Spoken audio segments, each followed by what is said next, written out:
وصلتكم زوم على الثقافة، حاورت لكم المصور نجيب رحماني اللي عاود يتكلمنا في هذا الانترفيو على son parcours et sa démarche artistique.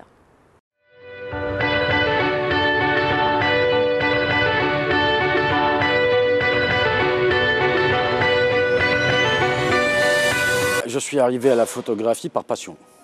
Voilà, c'était une passion, ça a toujours été, j'ai toujours eu un petit jetable dans les mains. Et honnêtement, pour dire vrai, c'est quand j'étais petit, j'ai beaucoup vu mon père biduler ses appareils photo, même s'il n'a pas continué dans ça, mais c'était un grand passionné de photographie. Et je pense que ça m'est resté un petit peu en mémoire. J'ai toujours voulu baigner dans l'image, c'était très important pour moi.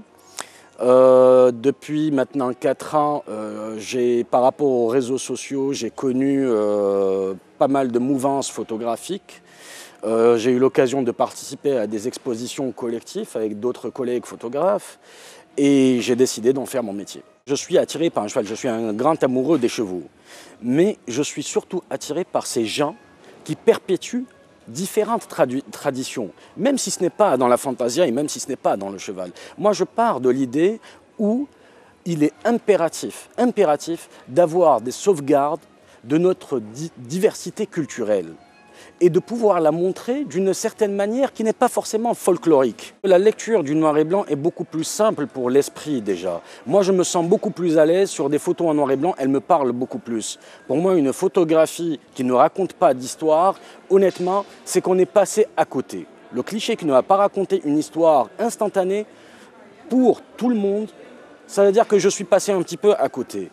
Est-ce que je vois les choses en noir et blanc? Oui, peut-être dans mon esprit. Est-ce que j'ai envie de partir dans une facilité de communication vis-à-vis de la personne qui va voir mes clichés? Oui, effectivement. C'est la vérité aussi. Pourquoi? Parce que notre esprit analyse beaucoup plus rapidement les choses en noir et blanc qu'en couleur. C'est physionomique, mais voilà. Et aujourd'hui, je ne suis pas forcément dans un traitement d'image. Je ne traite pas trop mes images. Moi, j'ai envie d'aller droit au but par rapport à mes photographies. C'est le mode d'expression. Ça veut dire quand je fais une photo, j'ai pas forcément envie de trop parler. Je la laisse parler à ma place. Voilà. C'est vraiment aujourd'hui la photographie. Vraiment pour moi, c'est un mode d'expression. Voilà, je m'exprime avec ça.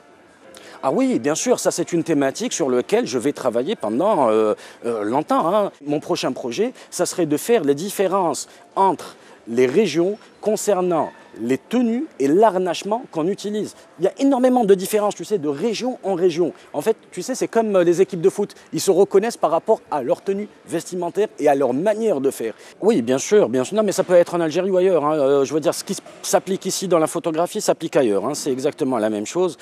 C'est difficile, oui, oui et non. D'un côté, on a pas mal de demandes, mais malheureusement, en Algérie, on n'est pas constitué en association. On ne peut pas trop débattre du droit à l'image. Quand on nous sollicite, c'est déjà des contrats qui sont préétablis. On n'a pas forcément l'occasion de les négocier à notre guise, surtout par rapport aux clauses du droit à l'image. Parce que ce que confondent les gens, c'est que quand on engage un photographe, c'est pour avoir des prises de vue, mais la propriété intellectuelle d'une photographie reste toujours la propriété de son photographe. Si on évoque cette idée avec un client, quel qu'il soit le client, ben je vous dis, on ne travaillera jamais. C'est même pas la peine, on ne travaillera pas. Ah ben écoute, ce que tu peux me souhaiter, ça serait qu'un jour que je tombe sur des projets comme Yann Arthus Bertrand, peut-être. Parce que là, je suis trop vu de la terre, j'aimerais bien être vu du ciel. Ça serait bien. Voilà, c'est la seule chose que tu peux me souhaiter. Ça serait que je prenne mon sac à dos et que j'aille faire le tour du monde pour pouvoir montrer les différentes cultures à nos compatriotes algériens. Voilà, ce que tu peux me souhaiter, ça serait, de prendre beaucoup plus de plaisir à ce que je fais.